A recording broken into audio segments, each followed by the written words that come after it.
all the viewers. The burden of hepatitis B infection is the highest in the WHO Western Pacific region and the WHO African region, and where 116 million and 81 million people are affected, respectively, and are chronically infected.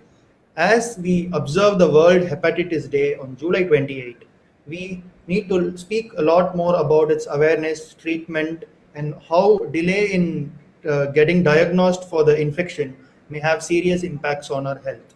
Here, we have Dr. Joy Varghese, who is the Director of Hepatology in Gleneagles Global Health City Hospital in Chennai, to discuss with us about the awareness and treatment and all about hepatitis that you need to know. Thank you, doctor, for joining with us. Would you like to give a short introduction about hepatitis to the viewer? Any injury to the liver. So we know the liver is the largest organ in our body. Any injury, either due to alcohol consumption or the viruses like hepatitis B virus, hepatitis C virus, there are other viruses are there, hepatitis A and E. This injury to the liver is called as viral hepatitis. So today, the world, all over the world, is celebrating the World Hepatitis Day because to create awareness among the public about the seriousness of the disease, particularly hepatitis B virus and the hepatitis C virus. So though I have mentioned there are other viruses which is being called the hepatitis A virus, D virus, E virus, but these two viruses, hepatitis B virus and the C virus, these two viruses will stay in our liver throughout the life. It will stay in our blood and it will cause continuous injury to the liver. That is the way it will cause liver problem. So this message has to reach throughout the world among the public. How the virus is, the B virus and the C virus are transmission from one person to other, whether it's a possible, the prevention modalities are there or not, the treatment. So this day, the B virus was discovered by the Dr. Blumgott. So on behalf of his day, because he only invented that vaccine also. So on his day, so throughout the world is creating the awareness. So now let us move into the first question and to the context of India, where WHO says nearly 40 million people are affected by this infection. And can you briefly explain the symptoms of hepatitis virus and its characteristics? The virus, unfortunately, more prevalent in the developing countries like India. The symptoms, if you ask that, what are the symptoms means, it will cause, once the virus enter our body, it has to produce some of the discomfort to the individual. That's called symptoms. Unfortunately, once the virus enter our body, it will not cause immediate symptom even after the incubation period. So nowadays we all know one more, the pandemic virus, coronavirus. So we know what is the incubation period, 5 to 7 days. So in that time, after that, we're causing symptoms, the various symptoms. That's why we can recognize, okay, the virus has been entered our body. But if you consider the hepatitis B virus or C virus, it has its own incubation period. The B virus incubation period is 15 days to 45 days.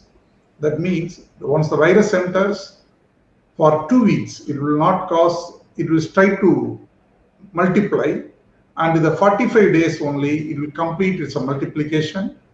And even after that incubation period also, it will not cause symptom in majority of the people. That is one of the drawback to identify the virus at the early stage. Similarly, the C virus, that incubation period varies from 1 month to 6 months. So the incubation period. If it causes some symptom, then it is easy to the clinician to go for immediate treatment. But unfortunately, this potential, the two virus, hepatitis B virus, C virus will not cause any symptom even after entering the and completing the incubation period. So how we have to identify? Very few people will get the jaundice, B virus fever. Then they will approach the doctor. That time the doctors will do a lot of the tests to know whether what type of the jaundice, whether virus infection or some drug induced or alpha. This very few people only this virus will cause symptom. Most of the people they are coming to diagnosis after they will go for routine screening. Sometimes they will go to mastocytal checkup. That time they will identify virus. Sometimes they will try to go to the Middle East. That time they will go for the set of blood investigation. That time they will identify. Some of the pregnant ladies, they will go for checkup or blood donation mostly. They will go to donate the blood for their family members or friend circle or voluntary donation. That time they will screen. So that time if you diagnose this virus, even though they doesn't have any symptom, it is the early stage, we have to seek the medical attention. Moving forward, what are the causes of this infection, and who are the vulnerable category who may be prone to get this infection, and what are the complications for the people who are in the vulnerable category? So mostly the vulnerable groups are those who are going to get the repeated blood or the plasma transfusion. That one disease name called hemophilia. Okay, this is the hemophilia patient. Normally, it's a genetic disease. The blood will be always thin. If any injury, sometimes even without injury, they will get the bleeding. So that time, the doctors, usually the hematologist, those who are treating the hemophilia patient, they will advise for the periodic plasma transfusion.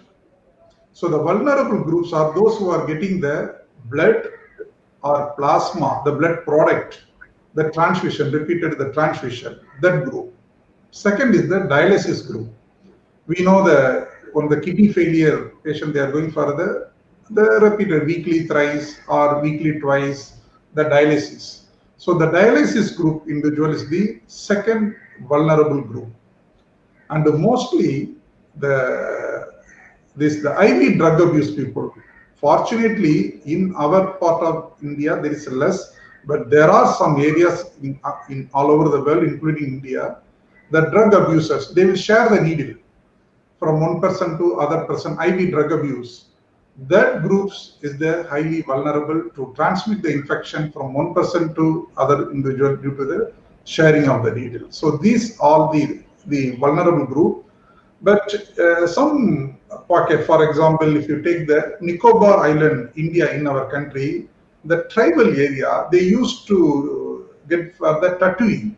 So there's their custom. Okay, that time the sharing the tattooing the needle, that the cause for the spread of the virus infection from one person to one person. So these are the vulnerable groups.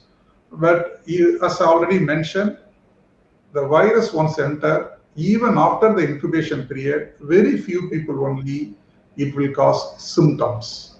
So if you ask what are the major symptom means, once the liver injury happen, so the virus will go and start to multiply.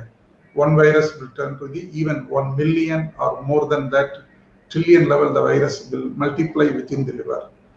This will, once the liver damage occurs, then they will get a jaundice. That time their eyes will be yellow and they will notice the high colored urine. They feel themselves weakness, tiredness, sometimes the weight loss. These are all the symptoms. Once the more than 70 to 80% liver gets damaged, then they will notice the leg swelling. That's called pedal edema. Then some people get the fluid in their tummy. That's ascites.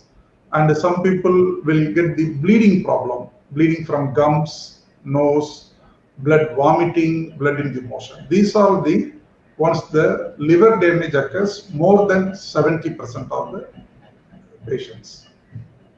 Moving forward, a report in the National Center for Biotechnology Information says that they did a survey and they found 15% of prevalence of hepatitis in tribal population compared to only 2% in the non-tribal population.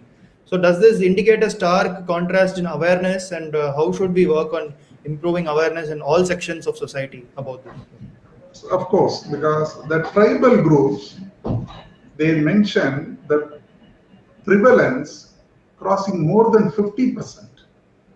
The survey showed 63%. That means 100 people, if you look into that, 63 people have the hepatitis B virus positive. Just imagine, each individual are carrying the virus, they will transmit the virus to their family members.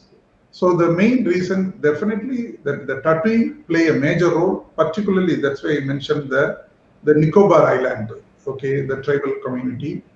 And if you look into the statistics in Tamil Nadu, mostly that the beach side, that is the fisherman areas, whenever they are coming here for the checkup, and particularly the Kanyakumari district, Nagarkovil, Thuthukudi, Rameshwaram, and Nagapattinam, Kadalur, if you see the census, the hepatitis B virus, the prevalence is more among the Shishori area and few pockets within the Theni compound. And their districts, compared with other districts, there is more of the hepatitis B. So that time, the awareness we have to create more among that particular the area districts and regarding hepatitis B, because the good thing, there are good vaccines are available. Just even one member is the family positive, if whoever have the negative, there is no virus, they have to get a vaccine. If they get the vaccine, we can bring down that prevalence or this viral load, the virally infected people population in a significant manner. How can we conduct awareness for this? What are the measures through which we can?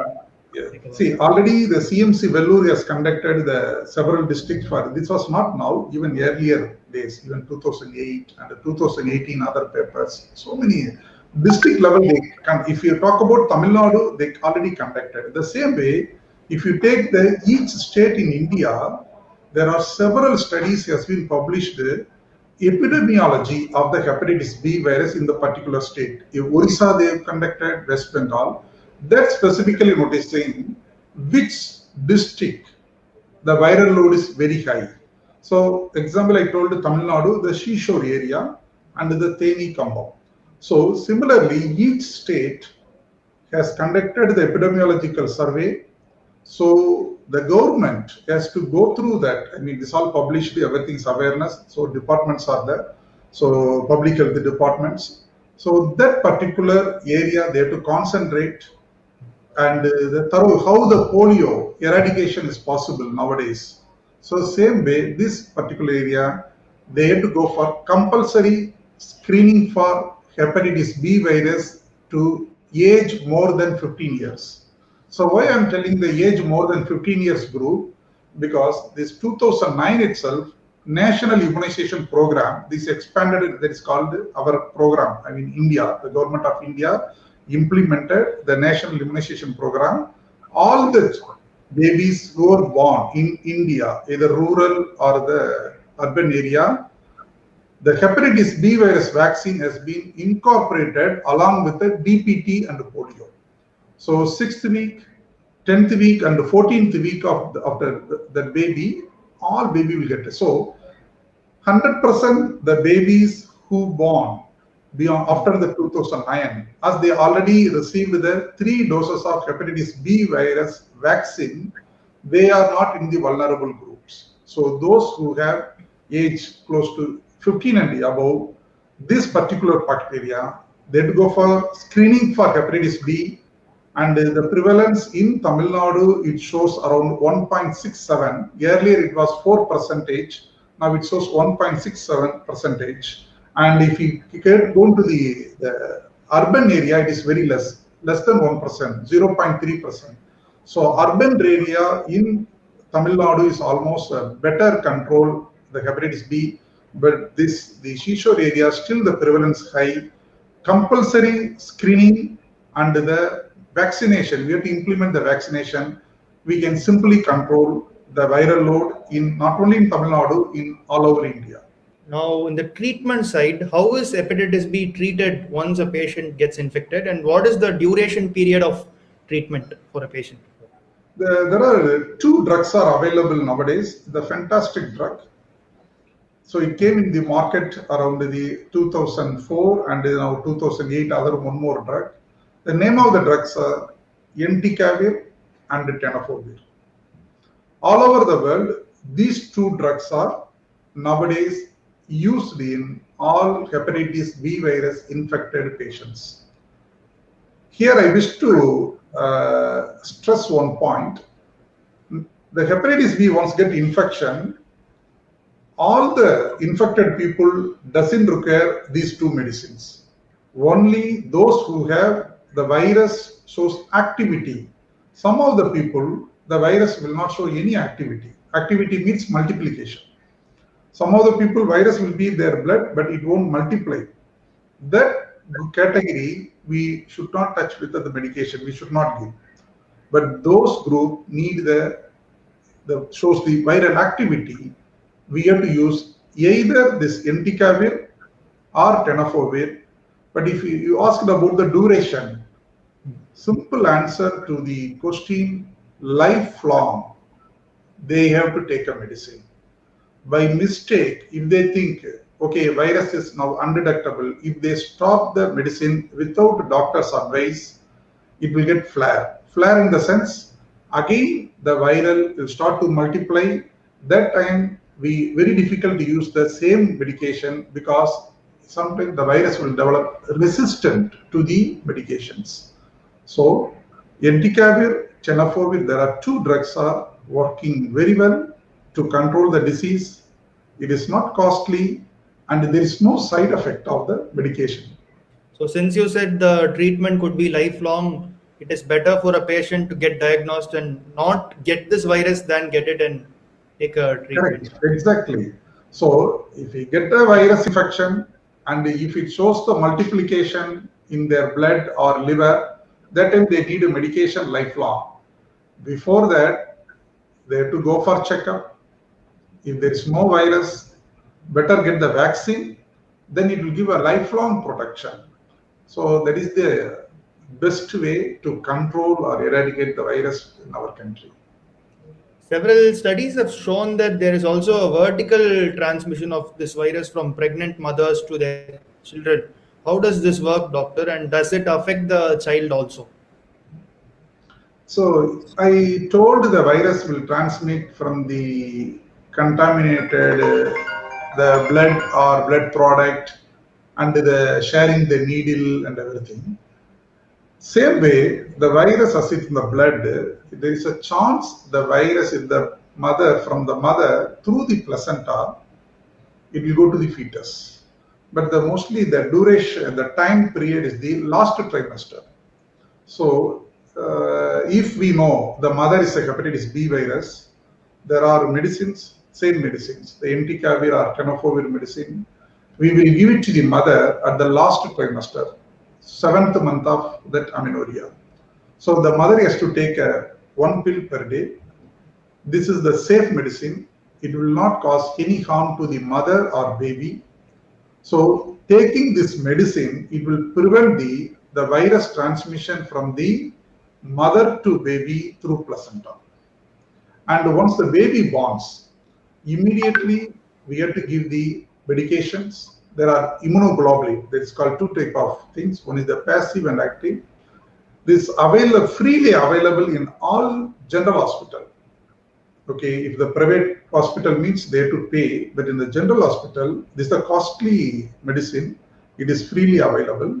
So those mothers who have the virus in their blood, to safeguard their baby, they have to go for checkup. If really required, they have to take a tablet, and the baby borns, the baby has to subject it for the immunoglobulin injection. That time we can 100% protect the baby. The baby will not get the virus infection in their life. This is called vertical transmission. So mother to baby, it is called vertical transmission. Easily we can prevent. Suppose if the mother has not done any blood test for hepatitis B virus, That time, very difficult to identify. There is a chance of the transmission without their knowledge from mother to baby. That baby 100% will carry the infection, and once the baby grows and at childhood, they will develop the liver cirrhosis or liver cancer. This kind of the children I have seen in my practice, and they bring the child 10 years or 12 years old. They will identify the liver problem, just will go for some other test. Then when go through that, the hepatitis B virus will be the positive. Once the 10-year or 12 years old children, if you are seeing B positive, mostly the virus would have entered their body from their mother. So when we check their mother's blood, that also will show positive. So due to the lack of awareness, I mean, unfortunately, even though young children are getting the infection and the suffering, it is the life risk is there. What are the risks if a child gets it from its mother? How does this virus play in the child's body? The same way. So the virus enters the blood from the mother through placenta at the time of delivery. So the virus will go and deposit within the liver cell, that is called hepatocyte. That is the main place for its replication. So the virus, the hepatitis B virus, will replicate. That means one virus will become a 2, 2 will turn to 4, 4 into 16. This is called replication. So the liver cell is the good media for the replication. So once it gets a replication, it will start to affect the liver function. So we know the liver will do a lot of the function in our body, metabolic functions. So once the function goes down, they will slowly get the complication like a jaundice. The virus is potential to cause liver cancer. Some people, this virus will not cause the jaundice. Without jaundice, it will cause liver cancer. So these are more common. Suppose, that's why I told, even the children, even though their age will be less than 15 years, so they will get a liver problem due to the vertical transmission from mother. Now, going to the end of the discussion, it's clearly hepatitis B has been a health burden across the globe as well as in India, especially in the rural side. What are the public health strategies that can be taken to eradicate this virus completely from the country? Already the national immunization program is going very well. That's why nowadays we are not seeing the hepatitis B virus among children, because once the baby born, government is already implemented the hepatitis B vaccine to all the kids along with the DPT and the polio. But only where this vaccine not yet gone to the public means age those who have more than 15 years old. So my sincere suggestion, those who have age more than 15 years, just to please check whether they have the hepatitis B virus in their blood or not. If there is no virus in their blood, better to get the vaccine. There are 3 doses, so available in almost all the hospitals and pharmacies. So first dose, 1 month later, second dose, 6 months later, third dose. So they have to check whether there is no virus, they will get a vaccine. That will give lifelong immunity. There is no need of booster dose. There's 3 doses more than enough. And the second point I wish to convey, in case one member in the family, it shows the positive, all the relatives has to compulsorily, they have to go for a checkup. So for this kind of the awareness, the government side, they can make it. And as I mentioned, each state, there are more epidemiological studies has been done. They have mentioned which district has suffered with the B virus population. That particular district need more attention than other districts. Thank you so much for the discussion, Doctor. I hope everyone who watched this. Thank you so much.